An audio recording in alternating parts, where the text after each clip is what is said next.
बैर परो, भैंसा बैर परो, नाथ मेरे भैंसा बैर परो।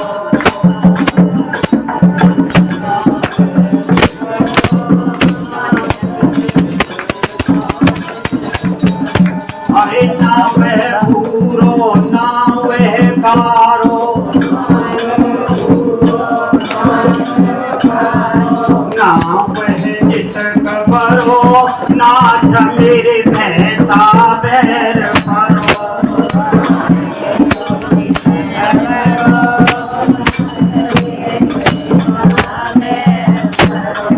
अरे 10 भैंसे न संग रहता भैंसा, चरतो हरो हरो, नाथ मेरे भैंसा बैर परो। और भैंसा बैर परो, नाथ मेरे भैंसा बैर परो। अरे सबसे तेज गति रे भैंसा की, बिना नाथ बिगड़ो, नाथ मेरे भैंसा बैर परो। अरे भैंसा बैर परो, प्रभु जी मेरे भैंसा बैर परो। अरे कितनों रात वो देव भैंसा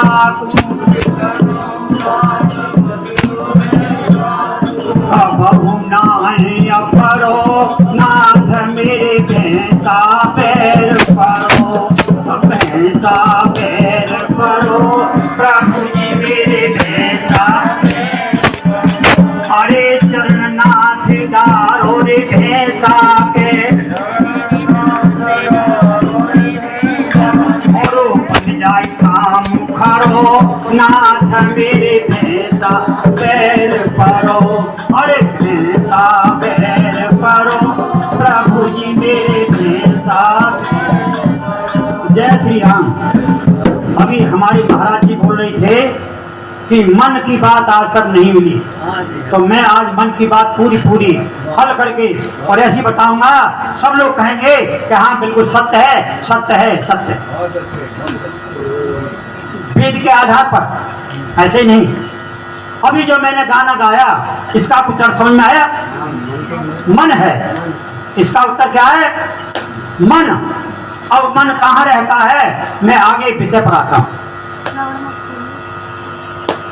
हमारे शरीर में 72,000 नाड़ियां हैं, 72,000 नाड़ियां हैं।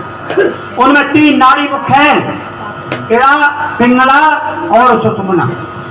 हमारा जो मेरुदंड है, रीढ़ की हड्डी जिसे बोलते हैं, ये खोखला है अंदर से। हड्डी के अंदर जो भरा रहता है मामला, उसको कहते हैं मज्जा।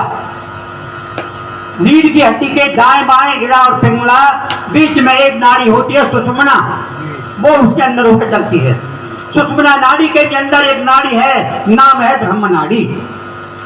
ब्रह्म नाड़ी हमारे शरीर में, इस मेरुदंड में सबसे पहले 6-7 चक्र हैं। 7 कहां से शुरू होता है चक्र?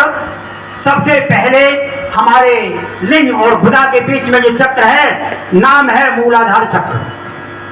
वहां से शुरू होता है, जिसमें एक सर्पिणी की भांति जो शक्ति है वो उसमें निहित रहती है।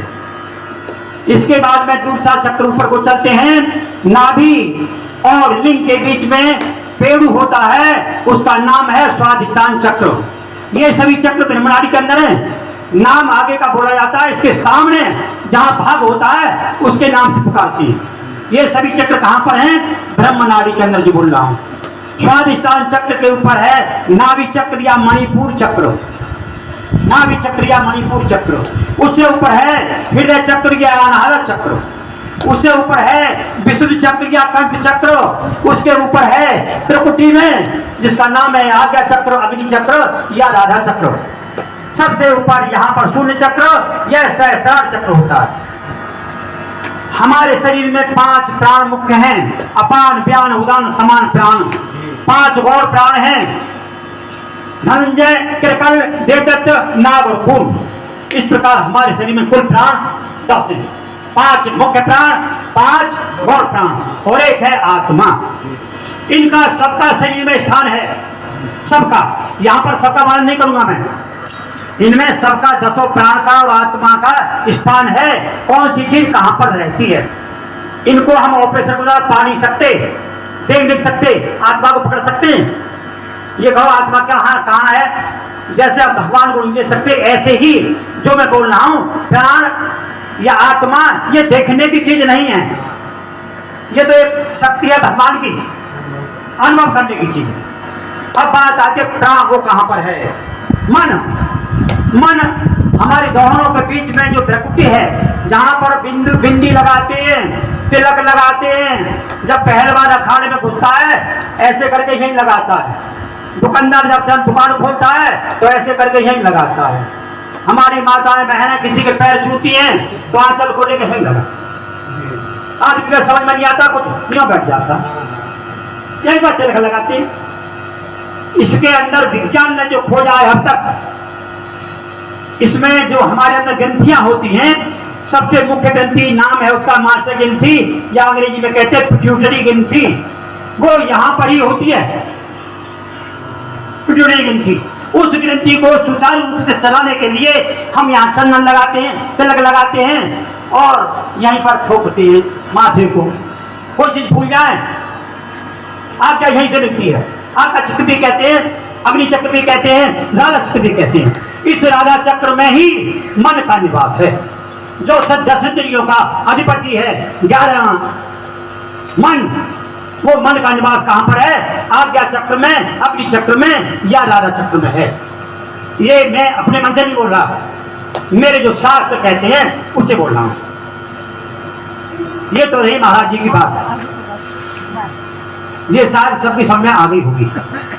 कोई शंका हो तो मुझे वो पूछ सकते हैं। अब आगे थोड़ा मनोरंजन की बात करना। आज संसार में चारों ओर लूटपाट, बलात्कार, चोरी, डकैती, बदमाशी, लड़ाई झगड़े, यूक्रेन रसा का झगड़ा, ये झगड़े हम में आपस में क्यों होते हैं? भाई भाई मर रहे हैं, माँ से लड़ रहे हैं, पिता से लड़ रहे हैं, पड़ोसी से लड़ रहे हैं। ये सभी झगड़ों की जड़ एक है मेरी दृष्टि में। शायद आप भी हाँ कर देंगे। उसका उत्तर है मेरी दृष्टि में हम में आपस में प्रेम नहीं। सही है गलत है? अगर हम में आपस में प्रेम हो तो हम कभी दूसरे का अहित करेंगे नहीं, सोचेंगे भी नहीं। हम में आपस में प्रेम नहीं है और न हमारा प्रेम भगवान के चरणों में है। अगर भगवान के चरणों में प्रेम हो जाए तो हम में आपस में भी प्रेम हो जाएगा। प्रेम बिन ज्ञान नहीं और प्रेम बिन ध्यान नहीं, प्रेम बिन मान नहीं होता है समाज में। प्रेम बिन आन नहीं, प्रेम बिन बान नहीं और प्रेम बिन शान नहीं राजाओं के ताज में। प्रेम बिन खान नहीं, प्रेम बिन गान नहीं, प्रेम बिन प्राण नहीं, प्रेम बिन खान नहीं किसी क्रिया काज में। चरण कहेरे मीत प्रेम कोई सब खेलो, और प्रेम तो देखो हमने राम जी के राज में। भगवान राम का राज जैसा हुआ है अब तक तो हुआ नहीं है, ना आगे हुआ। किसी प्रकार का लड़ाई झगड़ा नहीं था, कोई बीमारी नहीं थी, किसी प्रकार का उपद्रव नहीं था, बलात्कार नहीं था, आपस में बहुत प्रेम था। सब नर करहे परसो पर प्रीति, चले स्वधर्म निरत सुत नीति। आपस में इतना प्रेम था कि उनमें कोई वैरभाव ईर्षा द्वेष था ही नहीं। प्रेम की बहुत बड़ी महिमा है, हर व्यापक सर्वत्र समाना और प्रेम के प्रकट होने में जान। राम कह रहे हैं नाम ही केवल प्रेम प्यारा, जान लियो सो जानन। हमारे अंदर किस चीज की कमी है? प्रेम की। प्रेम अंग्रेजी में कहा है God is omnific, omniform, omnipotent, omniscient and omnipresent, omnipotent and omniscient. When a devotee calls him with love, he runs like a servant. भगवान सर्वद्रष्टा, सर्वव्यापक, सर्वशक्तिमान, जब भक्त उसको प्रेम से पुकारता है तो भगवान एक सेवक की भांति दौड़ा चलाता है। प्रेम के अंदर वो शक्ति है। भक्त भगवान के पास नहीं जाता, स्वयं भगवान ही भक्त के पास आते हैं। रामायण 20 उदाहरण ऐसे भगवान स्वयं ही भक्त के पास पहुंचते हैं। तो इसके ऊपर एक भजन है, साज चल जाए तो चल जाए, नहीं चलने कोई बात नहीं। और प्रेम के भूखे होते हैं भगवान रे, प्रेम के सब लोग प्रेम के भूखे होते हैं भगवान रे, प्रेम के भूखे होते हैं।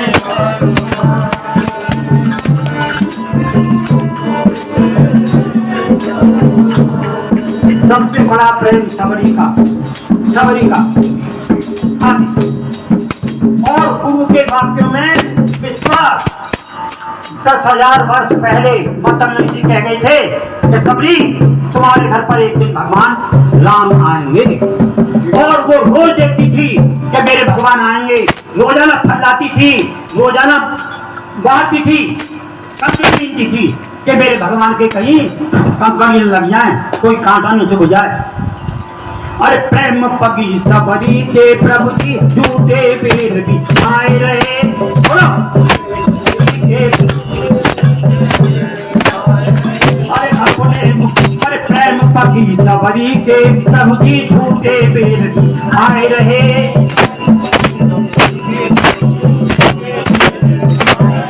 अरे 56 भोगों से भी ज्यादा उनमें स्वाद बताए रहे।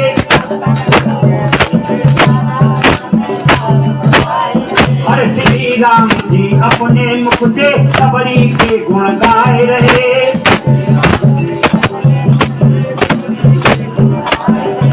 अरे लक्ष्मण जी ने पेड़ न खाए, कल्याण ने पेड़ न खाए, मन में कुछ अभिमान रे, प्रेम के भूखे होते हैं भगवान रे, प्रेम के भूखे होते हैं भगवान।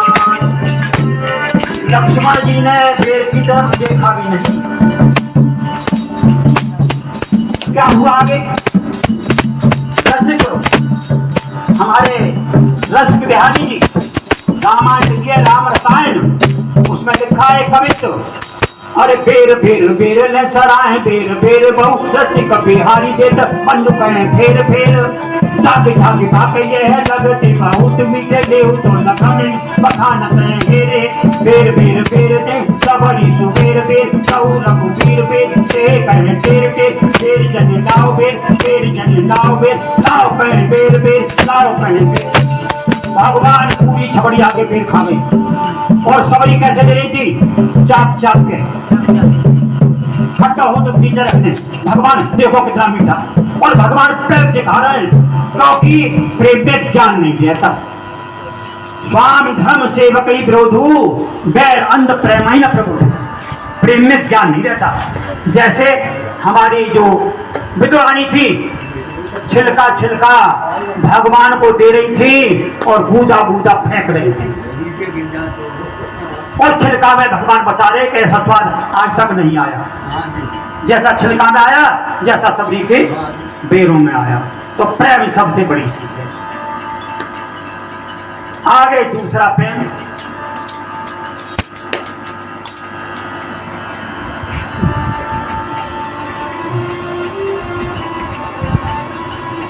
और प्रेम के पागल हनुमान ने नित हरि का गुण गाया है।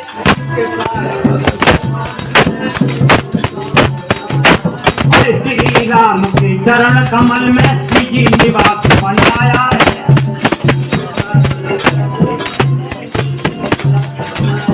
और रोम रोम में तो राम रम गए सीना चीर दिखाया है। जो बजरंगी है तुलित बलधामा, बजरंगी है तुलित बलधामा, अरे पवन पुत्र हनुमान रे प्रेम के भूखे होते हैं भगवान रे, प्रेम के होते हैं भगवान। तो अपना स्थान कहाँ बना लें, कहाँ पर ध्यान लगा लें? भगवान के चरणों में। हनुमान जी जैसा प्रेम, हनुमान जी जैसा भक्त आज तक न हुआ न होगा। उनका चित्र कभी देखा हो राम दरबार का, तो हनुमान जी कहाँ पर बैठे? भगवान के चरणों में। तो भगवान के चरणों में ध्यान लगाओ, तब तो कुछ मिल सकता है। हाँ, और उनके अंदर इतनी शक्ति कहाँ से आ गई? हनुमान जी के अंदर इतनी शक्ति कैसे आ गई, कहाँ से आ गई? सुनेंगे एक कविता के द्वारा। काठ से कठोर शिला, काठ से कठोर शिला, शिला से कठोर लोह, और लोह से कठोर कांच, सबने बतायो है। कांच से कठोर हीरा, हीरा से कठोर वज्र, और वज्र से कठोर तन मारुत ने पायो है। शेरनी का दूध मात्र, रखी सके स्वर पात्र, ऐसो ही अनोखो दूध अंजना पिलायो है। चरण कहे रे मित्र, रुद्र अवतार कपे, और राम को सेवक ऐसो मेरे मन भायो है। राम को सेवक ऐसो मेरे मन। हनुमान जी के अंदर एक तो प्रभु की भक्ति, और दूसरा उनकी माँ का दूध। अब आप कहोगे कि माँ का दूध कैसा था जी? हम तो सबने पिया है माँ का दूध। माँ का दूध कैसा था सुनेंगे। जब भगवान राम लंका विजय करके लंका से चले, तो विमान उतरा किष्किंधा पर। जब किष्किंधा पर विमान उतरा, तो हनुमान जी ने कहा भगवान राम से, कहे स्वामी, मैं माँ से बहुत दिनों से नहीं मिला हूँ, मैं माँ से मिलने जाना चाहता हूँ, आप मुझे आज्ञा दे दीजिए। जितने लोग थे रामादल के, सभी ने कहा तो माँ के दर्शन करने हम भी तो चलेंगे। क्या हुआ? विमान वहां से चलता है, और अंजना ग्राम है एक बिहार में, कांचनगिरी पर्वत के नीचे तलहटी में, गुमला जिले में विमान उतरता है अंजना ग्राम में। वहां अंजना माँ रहती थी। सभी ने अंजना माँ के चरण स्पर्श किए। अंजना माँ ने हनुमान जी को अपनी गोद में बैठा लिया। इस तरह में दूध आ गया। प्रेम की पहचान है ये। हनुमान जी ने जब विवरण सुनाया कि भगवान ने ऐसे पुल बनाया था, सीता को रावण छुड़ाने गया था, राम और रावण की लड़ाई हुई। अंजना माँ ने धक्का निकाला कर दिया हनुमान जी को, धिक्कार है तुझे, तेरे होते हुए और मेरे भगवान को कष्ट सहने पड़े। अरे लंका को उठा के समुद्र में फेंक देता, सीता माँ को ले आता। हनुमान जी ने कहा कि माँ, मैं सब कुछ करने में समर्थ था, लेकिन मुझे ऐसी आज्ञा नहीं थी। इस बात पर अंजना माँ ने कहा कि तुमने, हाँ समय हो गया तो बंद करने। अंजना माँ ने कहा तूने मेरे दूध को लगा दिया। इस पर लक्ष्मण जी को हंसी आ गई। सत्य स्वभाव के थे लक्ष्मण जी, कह रहे थे हर एक माँ दूध पिलाती अपने बच्चे को, इन्होंने क्या कोई खास पिला दिया? अंजना माँ ने अपने स्तर को दाबा, जैसे दूध की दाल पत्थर पे गिरी, खंड खंड हो गया, चूर चूर हो गया। ये शक्ति थी अंजना माँ के दूध में। अगला प्रेम।